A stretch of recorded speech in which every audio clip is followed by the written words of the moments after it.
celebrar en el mundo la Navidad. No sabemos, ¿verdad?, cuándo nació el Señor, ni la Biblia nos dice que tenemos un mandato del Señor de celebrar la Navidad, pero lo cierto es que Dios se hizo hombre en la persona de Jesús, en un pesebre en Belén. Y muchas personas tienen la idea equivocada de que la razón por la que Dios el Hijo se hizo hombre y murió en una cruz es porque esa era la única forma de aplacar la ira de un Dios Padre que no siente ninguna compasión por sus criaturas pecadoras. Dios el Hijo tuvo que venir por causa de la ira implacable de Dios el Padre. Mis hermanos, nada puede estar más lejos de la realidad, porque existe un solo Dios, que subsiste en tres personas, el Padre, el Hijo y el Espíritu Santo, y ninguna de las tres personas es más amorosa, es más misericordiosa, es más compasiva que la otra. Fue por amor que el Padre envió al Hijo para salvarnos de la condenación que merecemos por causa de nuestros pecados, porque la justicia de Dios es perfecta y esa justicia tenía que ser satisfecha. Ese es el mensaje del gran texto, uno de los textos más conocidos de las Escrituras, Juan 3:16. De tal manera amó Dios al mundo. ¿De quién está hablando allí? Del Padre, evidentemente, porque dice que Él envió a su Hijo. De tal manera amó Dios, el Padre, al mundo, que envió a su Hijo para que todo aquel que en Él cree no se pierda, mas tenga vida eterna. Obviamente Juan 3:16 está hablando del amor del Padre. Fue el Padre el que por amor envió a su Hijo. Así que es completamente absurdo hacer algún tipo de distinción entre el amor del Hijo y el amor del Padre, porque el Hijo y el Padre son uno, dice en Juan capítulo 10, versículo 31. El que me ha visto a mí, ha visto al Padre, le dice el Señor a Felipe. Tampoco podemos hacer ninguna distinción entre el Dios del Antiguo Testamento y el Dios que se revela en el Nuevo, porque es el mismo Dios. Un Dios bueno, misericordioso, compasivo, más allá de lo que nuestras mentes finitas pueden llegar a comprender. Y eso es lo que yo espero mostrar en esta mañana a través del libro de Oseas. La historia que se narra en este libro sobre la relación matrimonial entre Oseas y Gomer es bien chocante. Pero el amor que esa relación ejemplifica es sencillamente incomprensible. Ese Dios infinitamente santo, perfectamente justo, que no tendrá por inocente al culpable, que no pasará por alto nuestros pecados, ha decidido amar a los suyos con un amor que, mis hermanos, escapa a toda comprensión. Pablo dice en Efesios 3, yo le oro a Dios para que ustedes puedan entender el amor de Cristo, el cual es incomprensible. Que nosotros podamos entender el amor de Cristo, el cual escapa a toda comprensión. Y esa es mi oración en esta mañana.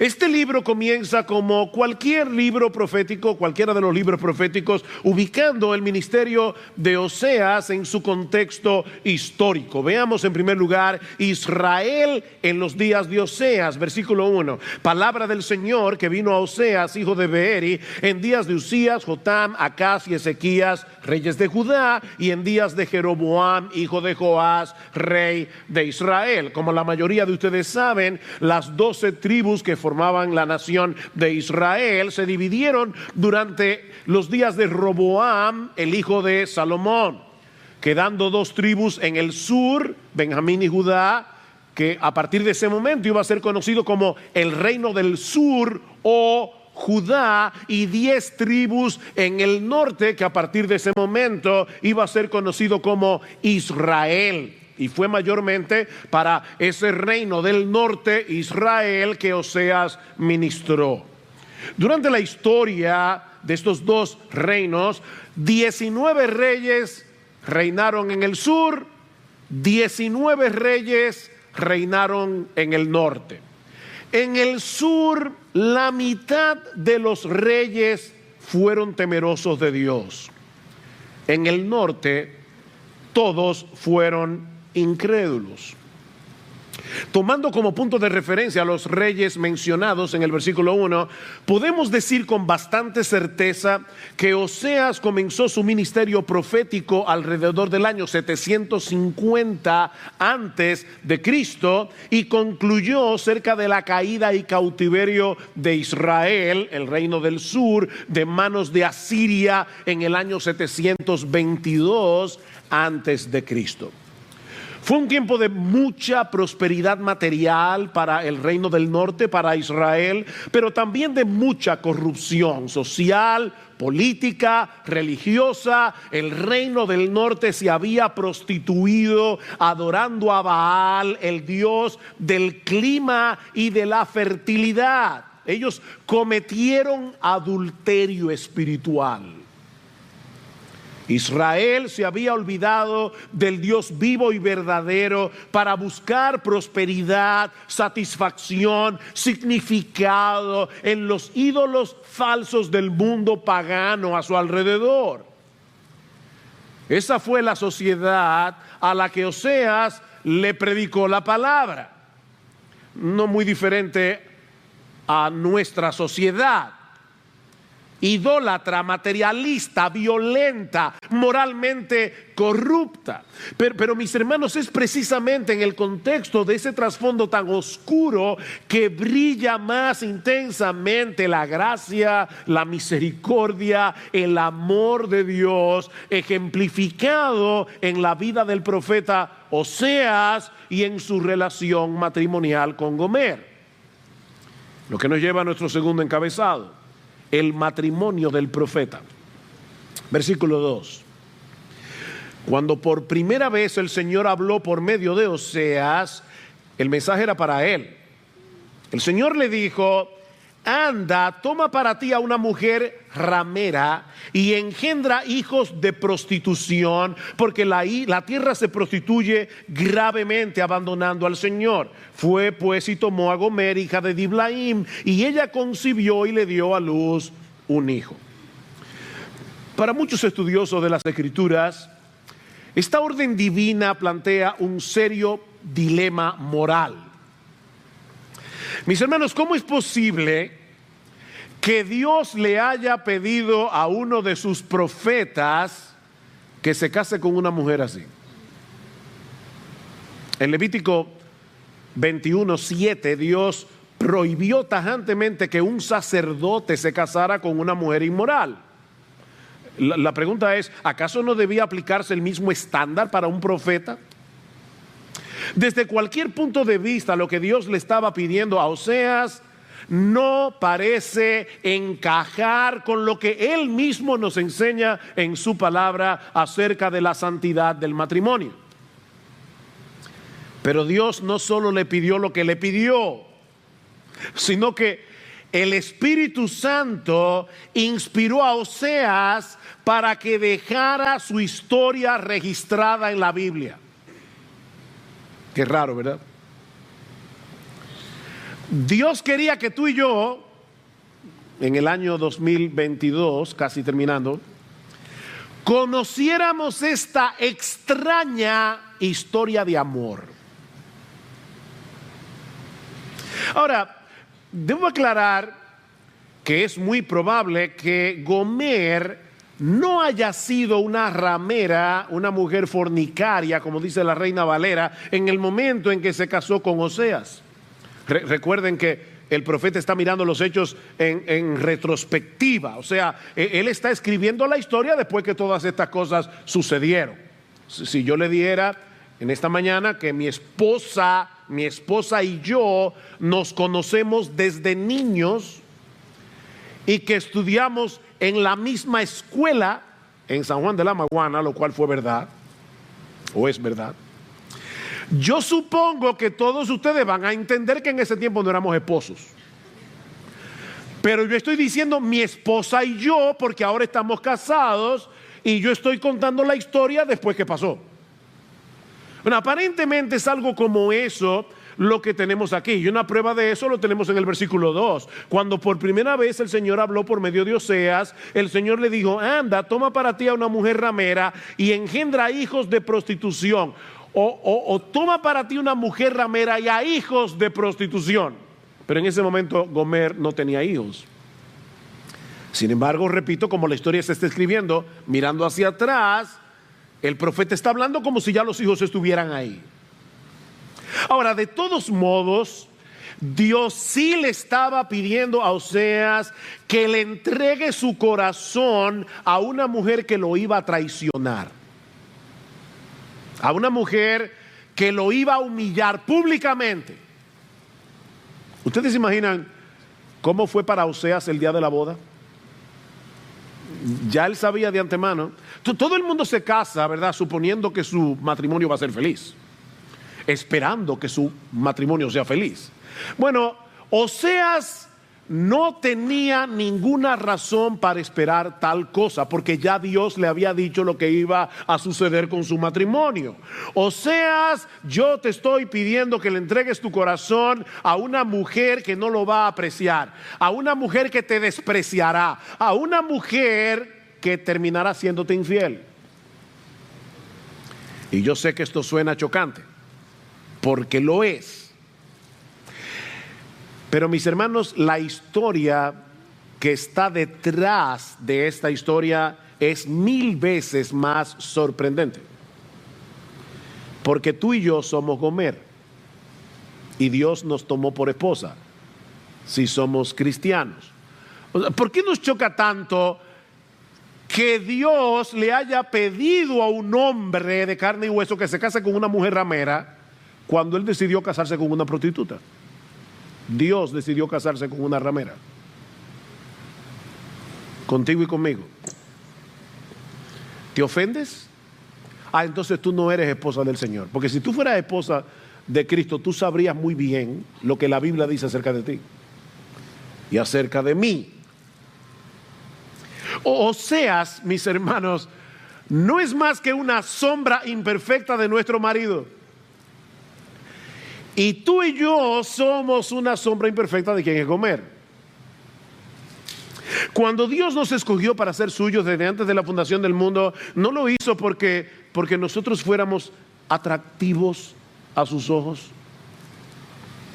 Él conocía perfectamente el tipo de personas que habríamos de ser antes de venir a Cristo. Y las veces que íbamos a pecar contra Él después de convertidos, incluyendo todas las veces que nosotros lo íbamos a abandonar por ir detrás de ídolos. ¿O ustedes creen que los cristianos no cometen el pecado de la idolatría?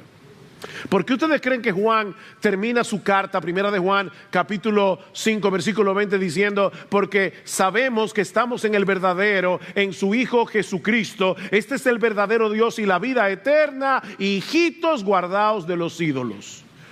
¿Por qué Juan termina una carta escrita para cristianos diciéndoles: hijitos, guardaos de los ídolos? Porque tú y yo somos propensos a la idolatría.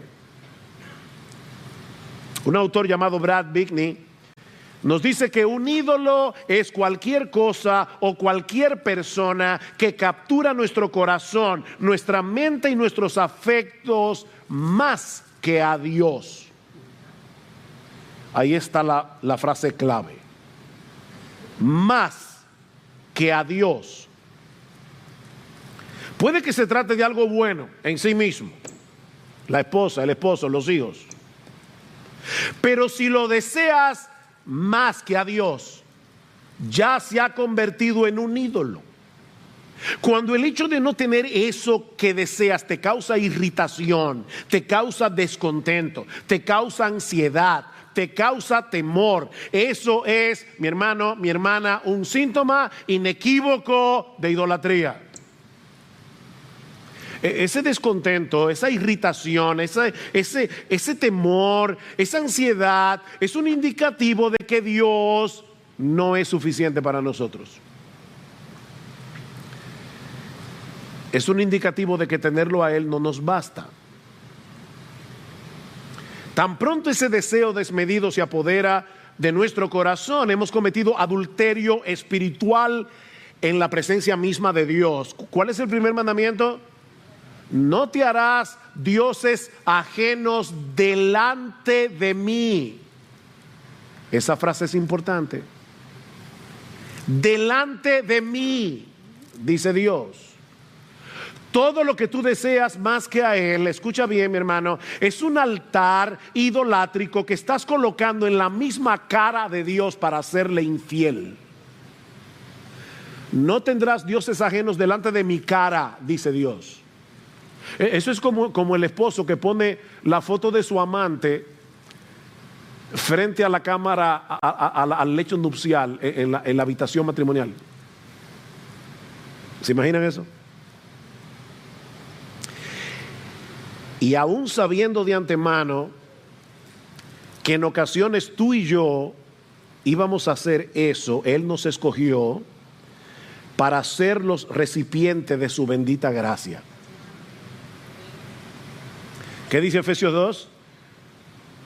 Él nos dio vida cuando estábamos muertos en nuestros delitos y pecados, en su bendita gracia. Nos espantamos, ¿verdad?, al leer la orden que Dios le dio a Oseas, pero mis hermanos, el mensaje del Evangelio debería resultarnos mucho más chocante.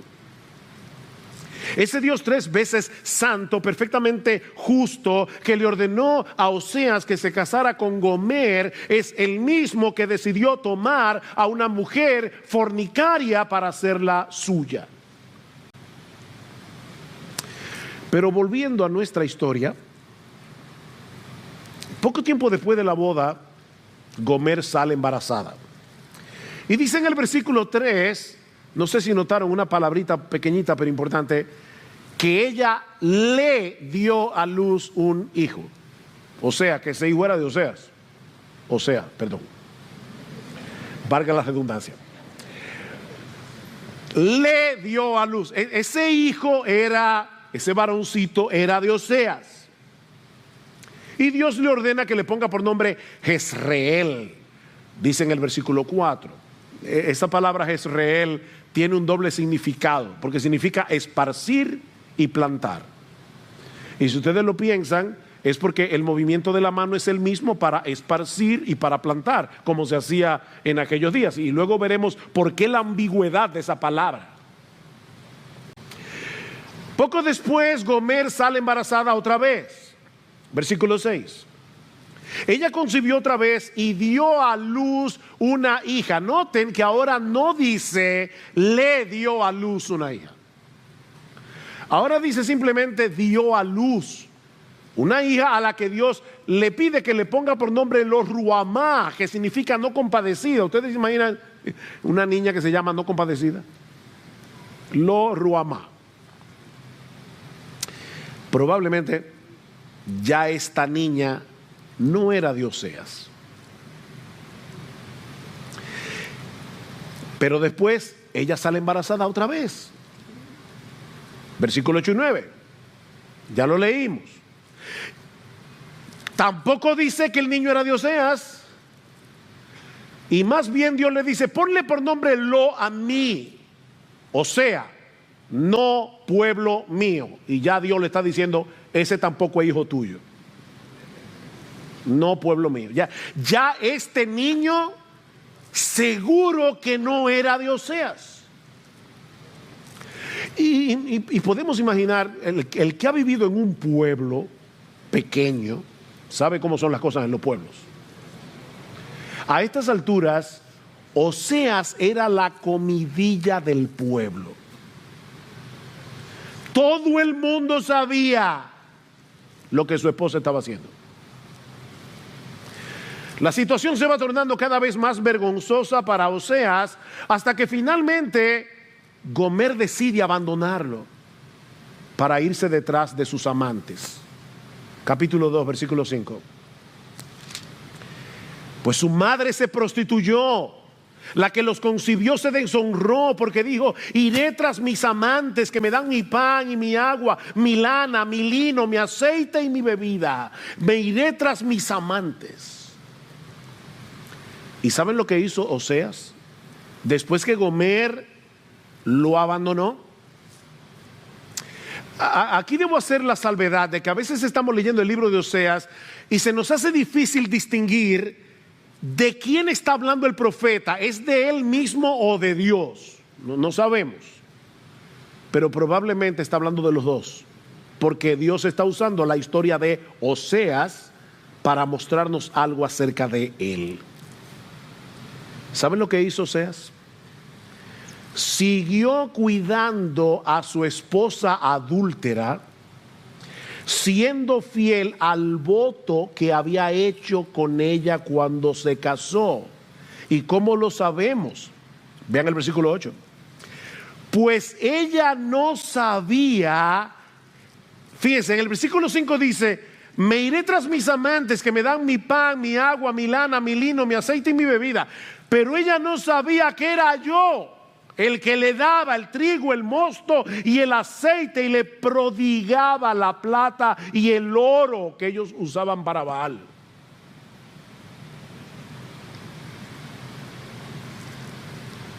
Óigame, qué esposo. Qué esposo. Nosotros no sabemos de qué manera Oseas le hacía llegar a Gomer las cosas que ella necesitaba. Y un autor sugiere: quién sabe si Oseas iba a encontrarse con los amantes de Gomer y le decía: mira, yo sé que tú eres el amante de turno de mi esposa, y como yo sé que ella tiene necesidades, por favor llévale eso de mi parte. Y tal vez el amante llegaba a la casa y le decía: mira lo que te traje, y esta mujer insensata se le colgaba del cuello dándole las gracias. Ella no entendía, dice el texto, que era su marido el que la estaba cuidando. Ahora, yo sé que nos suena chocante, ¿verdad? Pero déjame hacerte una pregunta. ¿No es lo mismo que nosotros hacemos en el día de hoy cuando nos olvidamos que es Dios el que nos provee las cosas? De verdad, mira, vamos a ser honestos aquí. Yo no me imagino a ninguno de ustedes diciéndole al salario: gracias, salario, porque por ti puedo ir al supermercado. No me imagino eso. Pero en el fondo del corazón, nosotros olvidamos que ese dinero que tenemos en el bolsillo, si bien es cierto que lo conseguimos trabajando, fue Dios que lo proveyó. Porque fue Dios que te dio el trabajo y fue Dios el que te dio la capacidad para que tú hagas lo que tú haces.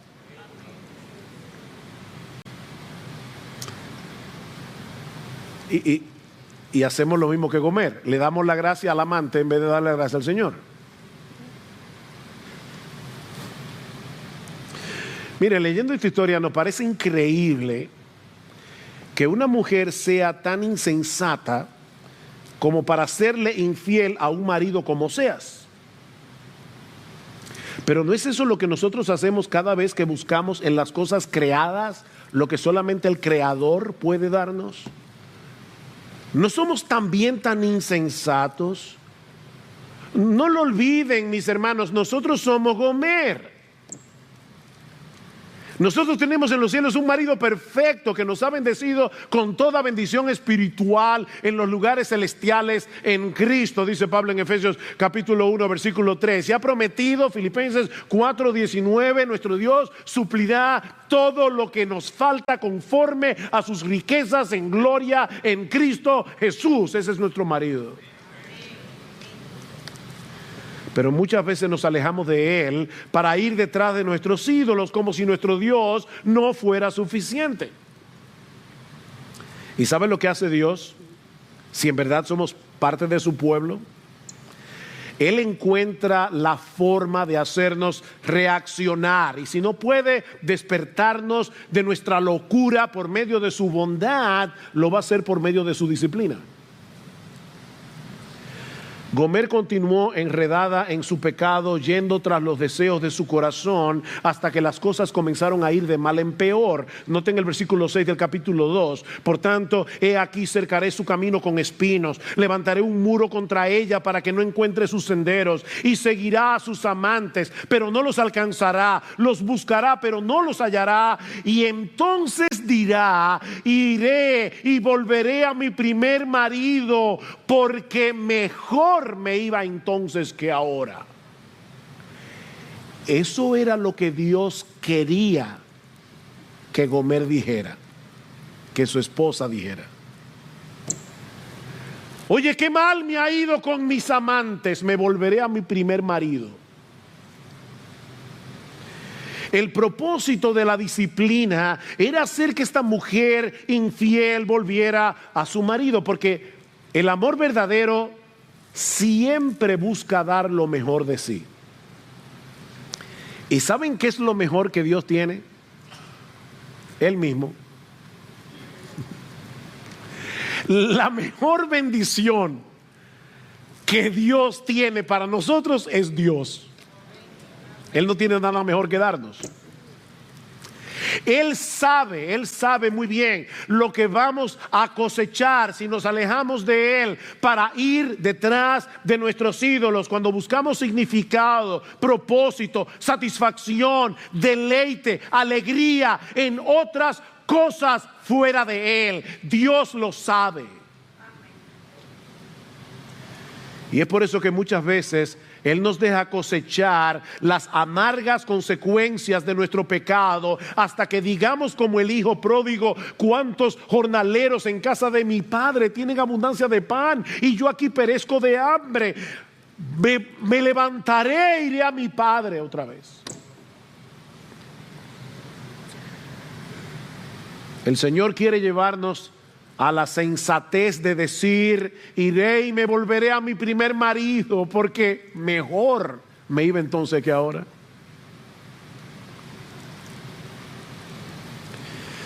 Pero lamentablemente esa no fue la reacción de Gomer. Todavía esta mujer no acababa de entender que su esposo era 1000 veces mejor que sus amantes, hasta recibir las consecuencias de su locura. Capítulo 2, versículo 9. Por tanto, volveré a tomar mi trigo a su tiempo y mi mosto a su sazón. También me llevaré mi lana y mi lino que le di para que cubriera su desnudez. Y ahora descubriré su vergüenza ante los ojos de sus amantes, y nadie la librará de mi mano. Haré cesar también todos sus regocijos, sus fiestas, sus lunas nuevas, sus días de reposos, todas sus solemnidades. Devastaré sus vides y sus higueras, de las cuales decía ella: son la paga que mis amantes me han dado. Vean otra vez. Otra vez ella sigue pensando que son sus amantes. Y las convertiré en matorral, y las devorarán las bestias del campo, y la castigaré por los días de los Baales, cuando ella les ofrecía sacrificio y se adornaba con sus arcillos y joyas, y se iba tras sus amantes y se olvidaba de mí, declara el Señor. Por tanto, he aquí, vean otra vez el propósito de la disciplina: la seduciré, la llevaré al desierto y le hablaré a su corazón. Wow.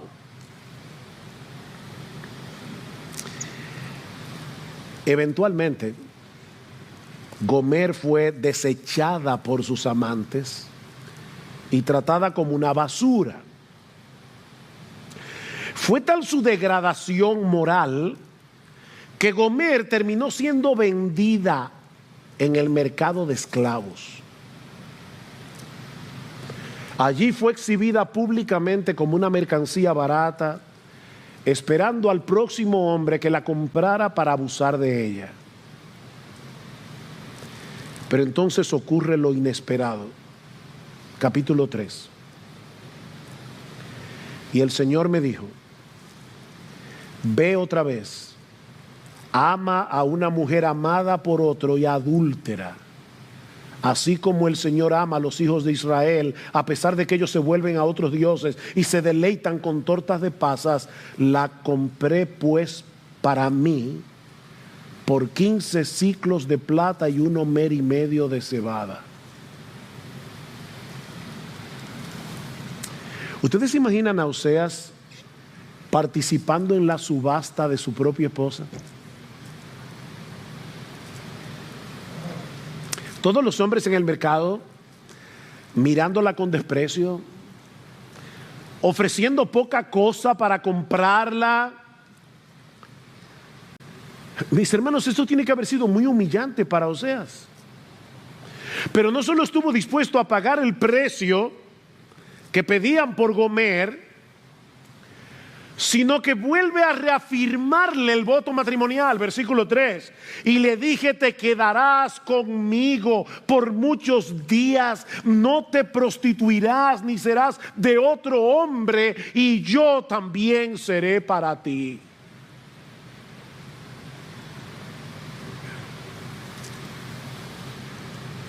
Wow.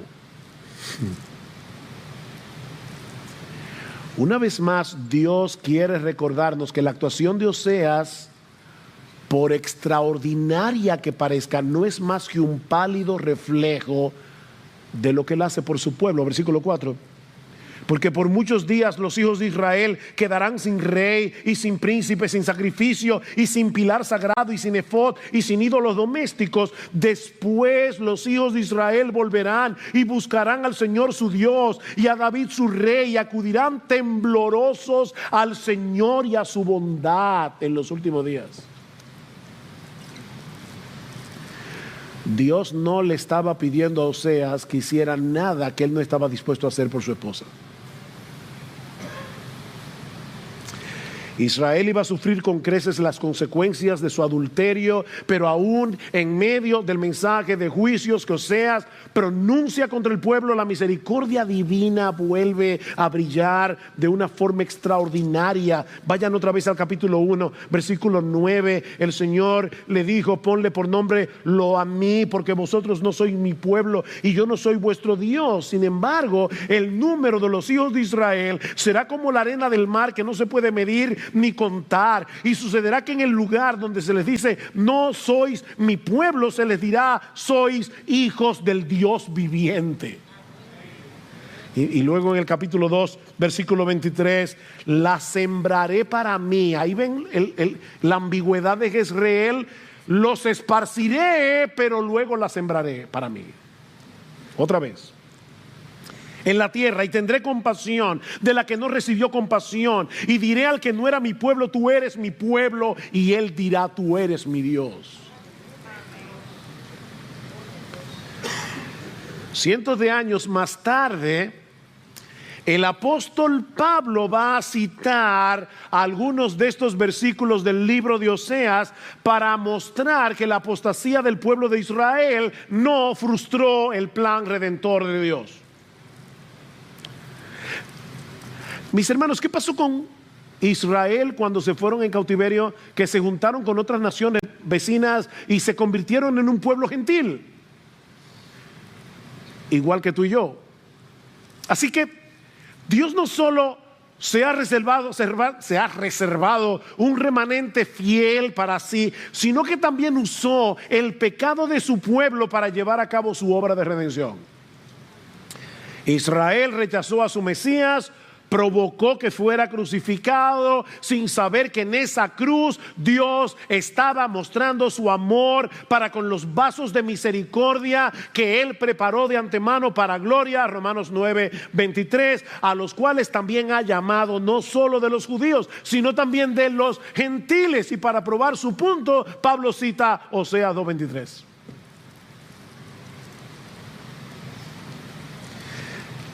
Dios también tuvo que comprar a una mujer infiel por esposa, y el precio que pagó por ella no fue 15 ciclos de plata y 1 mer y medio de cebada, sino la sangre preciosa de su precioso hijo.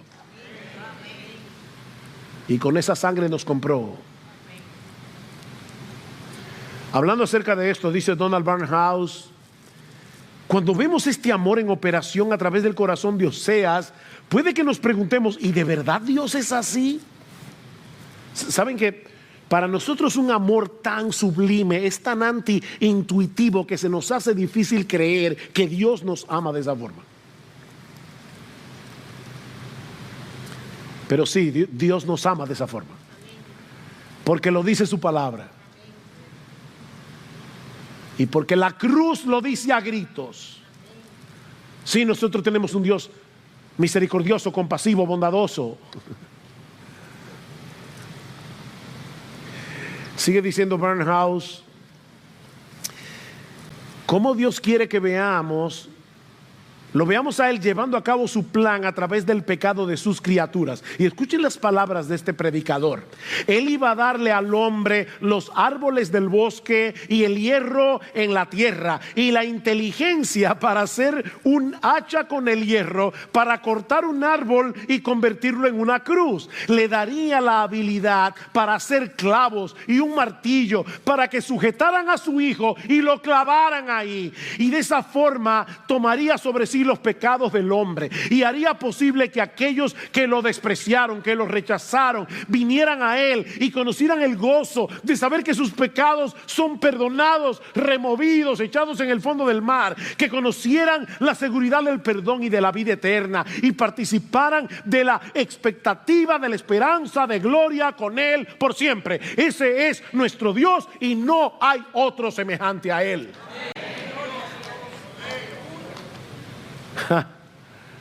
¿Qué marido tenemos? Definitivamente Dios no es como nosotros. A nosotros se nos hace difícil amar así y entender un amor como ese. De hecho, hay un pasaje muy conocido en el libro de Isaías y muy mal interpretado. Se lo voy a leer, ustedes se lo saben de memoria. La mayoría. Porque mis pensamientos no son vuestros pensamientos, ni vuestros caminos mis caminos, dijo Jehová, Isaías 55:8. Como son más altos los cielos que la tierra, así son mis caminos más altos que vuestros caminos, y mis pensamientos más que vuestros pensamientos. La mayoría de las veces que nosotros aplicamos ese texto es para hablar de la providencia divina cuando nosotros no entendemos lo que Dios está haciendo. Y decimos, bueno, es que los caminos del Señor son más altos que nuestros caminos. Pero Dios no está hablando en este texto de su providencia. Él está hablando de su perdón. Él está diciendo, yo te voy a perdonar y tú no lo vas a entender del todo porque tú no eres como yo. Oigan lo que dice el versículo anterior de Isaías 55:8, porque Isaías 55:8, ¿están despiertos? Está antes de Isaías 55:6 y 7.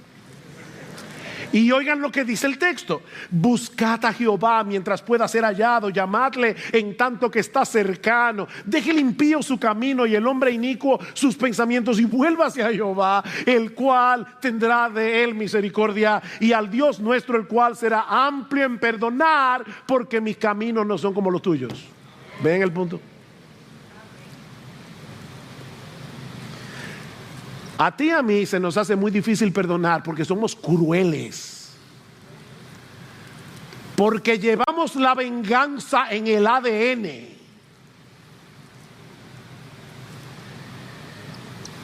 Pero nuestro Dios no es como nosotros. Él se deleita en perdonar. Él se deleita en misericordia, dice en Miqueas capítulo 7 versículo 18. Su amor es muy diferente.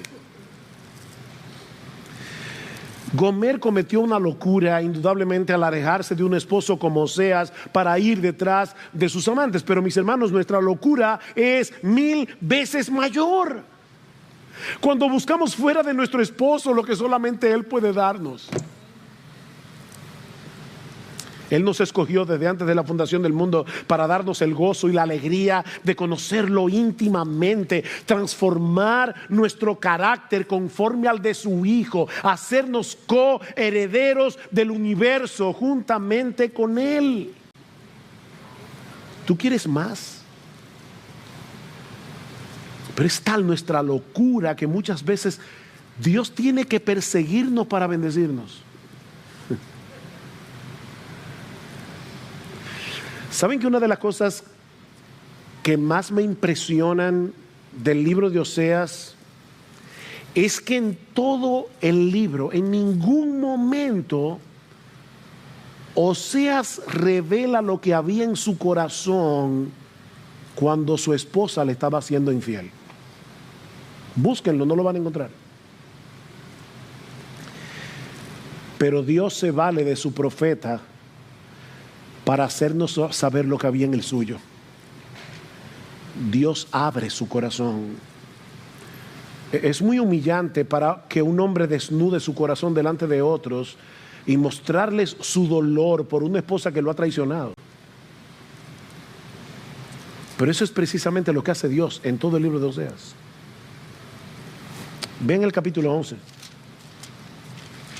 Le decía a mi esposa esta mañana, wow, yo no sé cuántas veces he visto este texto y siempre me abruma igual. Oseas capítulo 11, versículo 1, cuando Israel era niño, yo lo amé y de Egipto llamé a mi hijo. Cuanto más los llamaban los profetas, tanto más se alejaban de ellos. Seguían sacrificando a los baales y quemando incienso a los ídolos. Sin embargo, yo enseñé a andar a Efraín. Yo lo llevé en mis brazos, pero ellos no comprendieron que yo los sanaba con cuerdas de amor. Los conduje con lazos de amor y fui para ellos como quien alza el yugo de sobre sus quijadas. Me incliné y les di de comer. De verdad, mi hermano, mi hermana, ¿tú te imaginas a Dios así? Porque si no, tú tienes una distorsión de quién es Dios. Versículo 8, perdón. ¿Cómo podré abandonarte, Efraín? ¿Cómo podré entregarte, Israel? ¿Cómo podré yo hacerte como Atma? ¿Cómo podré tratarte como Seboim? Mi corazón se conmueve dentro de mí, se enciende toda mi compasión.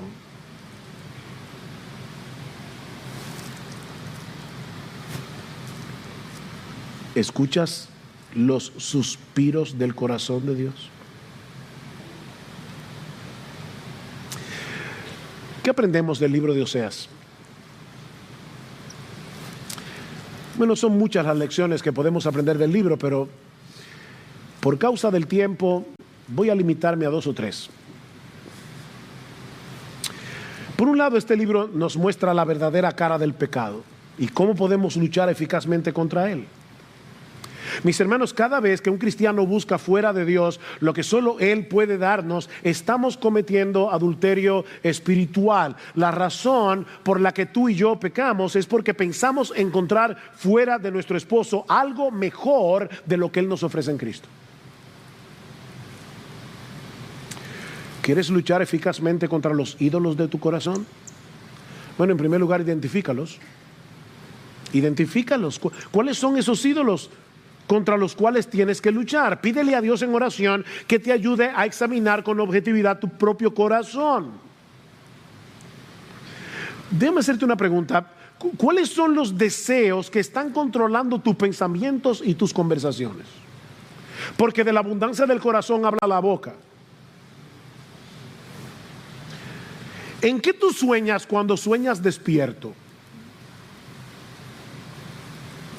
¿Estás dispuesto a pecar para obtener algo que deseas o para retener algo que tú no quieres perder? ¿Tú estás dispuesto a pecar por eso? ¿Hay alguna cosa aparte de Dios que te haga sentir seguro? ¿Alguna cosa que tú creas necesitar aparte de Él para ser feliz, para que tu vida tenga propósito, para que tu vida tenga significado? ¿Cuáles son tus temores? ¿O qué te causa ansiedad? ¿Cuáles son las cosas que te irritan o te producen descontento? Porque todas esas cosas, los temores, la ansiedad, la irritación, son alarmas que Dios ha puesto en nosotros que nos ayudan a discernir cuando alguna cosa nos está interesando demasiado, cuando lo estamos necesitando más que a Dios. Son alarmas. Examínate a ti mismo y luego recuerda quién es tu marido. Recuerda el costoso amor con que Él te ha amado y los beneficios espirituales sin número que Él ha derramado sobre ti y desea seguir derramando por toda la eternidad. Medite en eso, mi hermano, hasta que el brillo pasajero del pecado se desvanezca por completo a la luz del invencible, inexplicable, soberano, inagotable amor de Dios, que nos escogió y nos buscó cuando estábamos muertos en nuestros delitos y pecados, y en el altar del matrimonio nos hizo suyos. Yo, Jesús, te tomo por esposa delante de nuestro Dios y prometo serte fiel en los sufrimientos y gozo, en pobreza y abundancia, en salud y enfermedad. Yo prometo amarte y alegrarte como tu compañero, no hasta que la muerte nos separe, porque yo seguiré siendo tu esposo aún después de la muerte.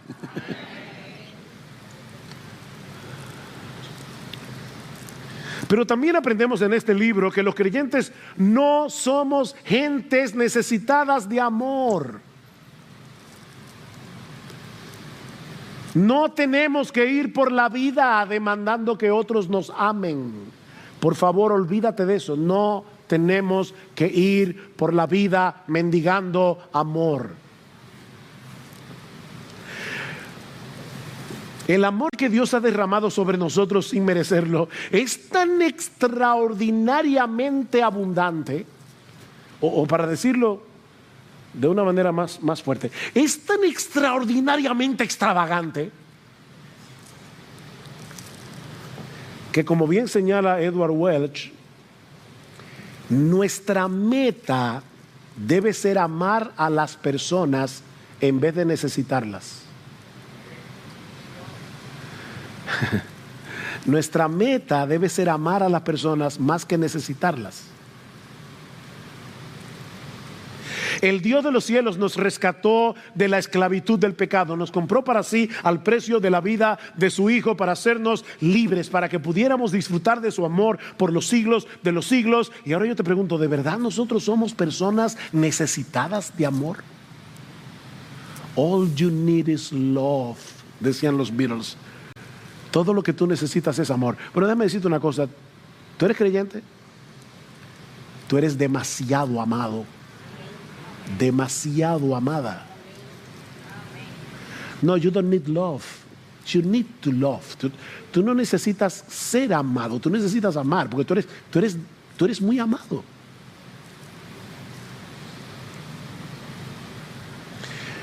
No deberíamos ir por el mundo buscando a ver a quién le hacemos partícipe del sobreabundante amor con que nosotros somos amados en Cristo. En tercer lugar, si tú eres cristiano, pero te has enfriado en tu relación con el Señor, vuélvete a tu marido. Vuélvete. Mira, yo creo en la soberanía de Dios y yo espero que tú también la creas. Si Dios es soberano, Él te trajo hoy aquí para hablarle a tu corazón a través del libro de Oseas.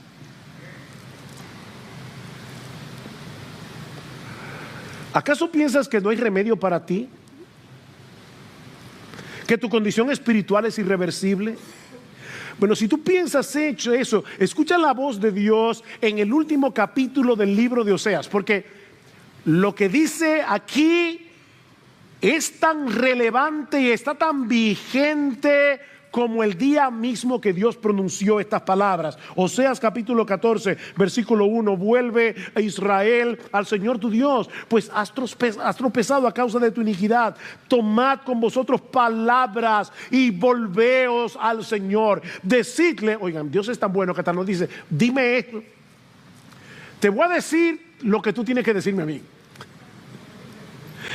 Déjame decirte cómo acercarte a mí.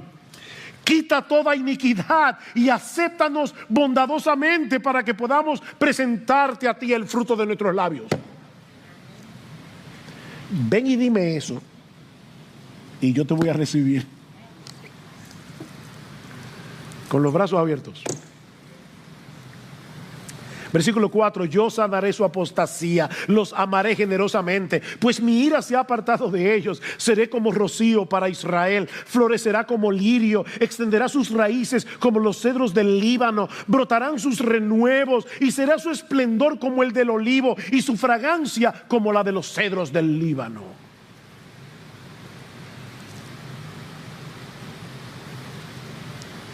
Mira, no cometas el error de proyectar tu frialdad por Cristo como si Él estuviera frío hacia ti. Porque nosotros muchas veces vemos la frialdad de nuestro corazón y la proyectamos en Jesús y pensamos que su corazón está tan frío como el mío. No, su corazón siempre está ardiendo de amor. Hasta cuando estamos como un témpano de hielo. ¿Qué dice Juan capítulo 13, versículo 1? Como había amado a los suyos que estaban en el mundo, los amó hasta el fin, los amó hasta el tope, aún sabiendo que Pedro lo iba a negar, aún sabiendo que todos los demás lo iban a abandonar, cuando él estuviera en la cruz, los amó hasta el fin. Alguien decía, refiriéndose a este texto de Juan 13, Jesús nos ama no como nosotros amamos hasta que nos traicionan. Jesús continuó a la cruz a pesar de la traición. Amamos hasta que nos abandonan. Jesús amó a través del abandono. Amamos hasta un límite. Jesús ama hasta el fin. No proyectes tu frialdad al corazón de Jesús.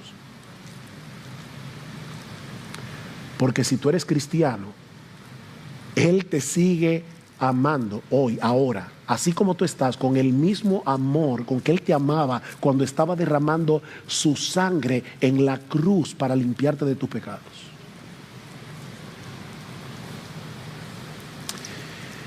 Y si tú estás aquí sin Cristo, fuera de ese pacto matrimonial, solo me resta suplicarte, por favor, no desprecies al Dios amante que nos revela su corazón en este libro.